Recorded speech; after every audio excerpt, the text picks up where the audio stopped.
Miss হবে না আপনার পছন্দের টিভি শো। দেখুন জি5 অ্যাপে একদম ফ্রি। আমি তো রান্নাঘরে গিয়েছিলাম ওকে দেখতে, ও সব ঠিক করে পারছে কিনা বড় বৌদি। কোনো দরকার লাগলে একটু সাহায্য করবো গো বড় বৌদি। তার ফলে সব দোষ আমার হয়ে গেল গো, আমি খারাপ হয়ে গেলাম সবার কাছে বড় বৌদি। এই ছিল আমার কপালে। আপনি কাঁদবেন না পিসি, আমারই ভুল। আমি কেশরটা চিনতে পেরে লঙ্কার গুঁড়োই দিয়ে দিয়েছি।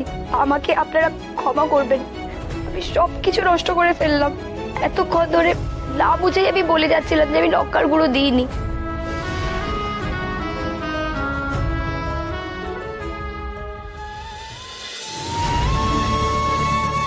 ঘরের কাজ পারি না বলে মা কত গঞ্জনা করত, ঠিক করত।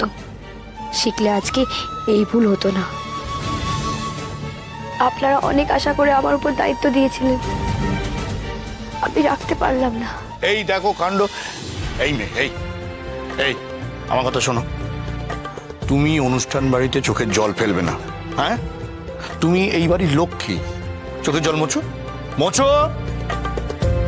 আমি বুঝতে পারছি না, গায়ে জ্বর নিয়ে কাটা হাত নিয়ে সকলের জন্য পায়েস রান্না করলো, তো তার জন্য তো ওর একটা মানে সাধুবাদ প্রাপ্য নাকি? হ্যাঁ, 100 বার চেষ্টার তো একটা মূল্য আছে নাকি? ঠিক বলেছো। আমরা সকলে ওর হয়ে একটা জোরে হাততালি দেব। অসাধারণ পায়েস রান্না করেছো, একটু ভুলচুক হয়ে গেছে। আমি বলছি কি মা, এই 3 জন শাশুড়ি তো আছেন, তুমি যা যা শিখতে চাইবে, যেটা জানো না ওদের থেকে জেনে নেবে, শিখে নেবে, তারপরে তুমিও দেখবে করতে পারছো। কে আমাকে সব শিখিয়ে দিলে আমি সব শিখে নেব। এই তো মল্লিক বাড়ির বউয়ের মতো কথা। চোখের জল ফেলে কোনো লাভ নেই। আর এমন একটা বৌমা এলো, আমার ছেলেকে দুটো ভালো মন্দ রান্না করে খাওয়াতে পর্যন্ত পারবে না গো। বৌমা, বৌমা। কি হয়েছে? কি বলো? ঘটক দিদি আমাকে রান্না করে খাওয়াবে? আরে বাবা, আমি রান্না করছি, আমি সবাইকে খাওয়াচ্ছি। বাবা, আপনি রান্নাও পারেন? আমি তো ভাবলাম আপনি ঝগড়া করা, ডিভোর্স করানো ছাড়া আর কিছুই পারেন না। আচ্ছা, তাহলে আজকে আমার রান্না খেয়েই দেখুন, তাহলেই বুঝে যাবেন কাব্য মল্লিক ডিভোর্স ছাড়া আর কি কি করতে পারে। তিলকে টাল করা তোমার একটা স্বভাব, তাই না? এটার মধ্যে নাক গলানোর কি দরকার ছিল তোমার?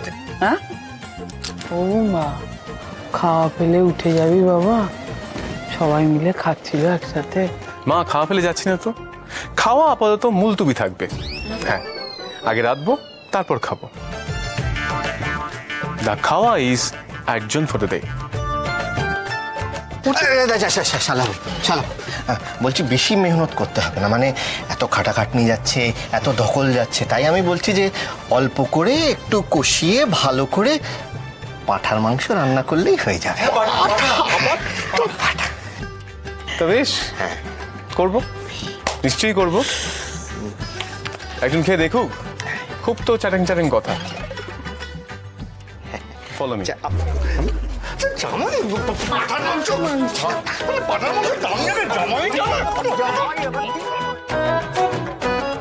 বাবা, উনি খাসির মাংস রাখবেন? জি5 ডাউনলোড করুন আর সব এপিসোড দেখুন একদম ফ্রি।